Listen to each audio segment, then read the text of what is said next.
Well, hey, welcome back. Here we are again with Online Learning 2.0.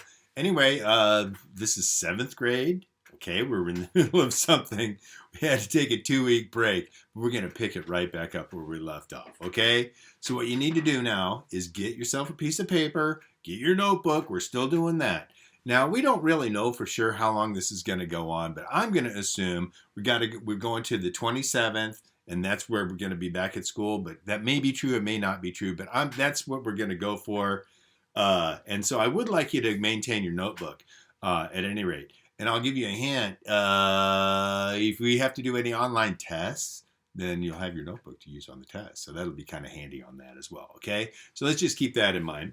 So go ahead and make sure you have your notebook. Make sure you have pen, pencil, and piece of paper, okay? The assignment sheet's coming right up. Okay, anyway, for your assignment sheet, please fill in assignment number 22, Discovery of Seafloor Spreading. I would like you to take notes on this. Anything in white, you got to write. So, and make sure that goes in your notebook, okay? All right, great. Okay, now you might remember where we left off. Alfred Wegener had come up with this idea that, hey, the continents drift apart. And people were saying, you're crazy. How could the continents possibly drift apart? Well, what I want to go into today is what was the evidence, the discovery that, wow, it turns out he was right. Everybody thought he was wrong, but it turns out he was right. And so what it really was, let's see how this works with the green screen in this globe. Well, anyway, right here. This is the discovery. So let's switch over to Google Earth for a second, okay? Okay, so anyway, you recognize this. Here's Google Earth again.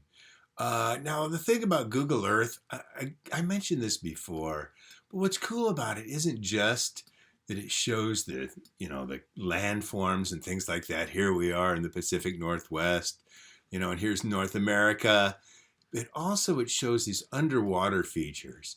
And really the big discovery right here, if you look, we're going right down through the middle of the Earth, in the middle of the Atlantic Ocean, is this brand new discovery that they didn't know about for, I guess you could say thousands of years of people being seafaring kind of, cultures and stuff. All you could see was the surface of the ocean, right? But it turns out on the bottom, remember how the North and South America would fit together and people thought that was weird?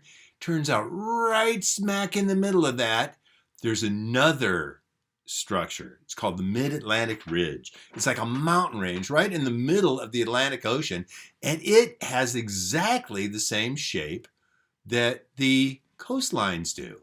Okay, so this discovery is really what convinced people something's going on in the Earth. It isn't just a static thing. And that's the evidence I want to get into here today. This structure here, it goes all the way from almost the North Pole, right through Iceland, all the way down between Europe and North America, and down between Africa and South America, all the way down almost to Antarctica. It's really the biggest structure on the whole planet. It goes halfway around the world. It's called the Mid-Atlantic Ridge. And people that didn't even know that it existed until, after World War II, when they started having the technology where they could map the ocean floor. So that's what we're going to be talking about here.